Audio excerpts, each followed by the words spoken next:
Hi everyone and welcome to my presentation. This is Bicycles, Muscles, Cigarettes by Raymond Carver, presented by me, Zulema Torres. I hope that you enjoy this dynamic of the story and then we'll go into it furthermore here in this presentation.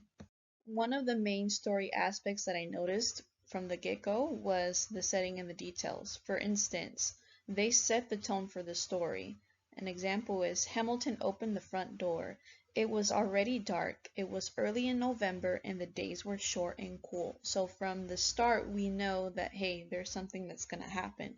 And to furthermore, he looked around him at the unfamiliar houses and was struck with the range of his son's personal life, meaning that here's a transition, opening the front door, and now he's on his way to his doom. And his uneasiness foreshadows into the story. He moved out of the bushes and lunged at the man where he stood on the porch, which is where, they have their altercation. And he sat on the porch and leaned against the garage wall and stretched his legs, etc. This is whenever he's already back home. So the setting carries out throughout the story and it helps us realize that this is the tone for the story itself. So then we have here the dialogue and the symbolism, which really intertwine, and Carver's able to execute that very well in this story. There are symbols hidden inside the dialogue itself. For instance, he looked at his hands under the kitchen light. He sniffed his knuckles and his fingers, meaning that he's reflecting on the addiction that Hamilton has of cigarettes and that he's trying to get over it. I think my bike cost me $60, you guys, the boy named Gilbert said.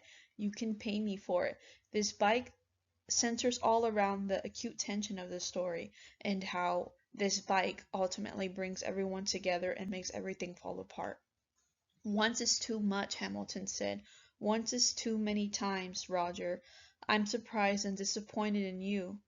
And you too, Kip, Hamilton said. This disappointment and this element of surprise that Hamilton feels ultimately makes Hamilton reflect and think about certain things that he's going through in this moment with these two boys, and he already has a lot going on, but knowing that he is feeling disappointed makes it worse. Hamilton turned and said, I think that you're seriously out of line here tonight, Mr. Vernon. Why don't you get control of yourself? The sense of control, the symbol of control, is something that all characters in the story have to emphasize and learn from, especially Hamilton himself. And finally, he had once seen his father, a pale, slow-talking man with slumped shoulders, and something like this.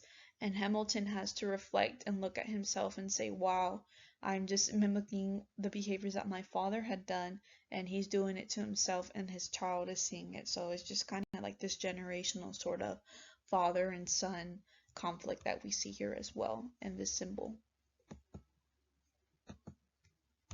Something fascinating that I saw that Carver did in this story. As a writer, I noticed that he was able to take what was more apparent, this acute tension, and made it more prevalent in the story. So, I'm sorry, Hamilton said. I'm sorry you had to see something like that, Hamilton said to his son. What if he'd picked up a knife, Dad, or a club? So there's this tension between Hamilton and his son that he acted in a certain way that he didn't want to, but keep in mind he's been 2 days without smoking cigarettes and he's trying to stop.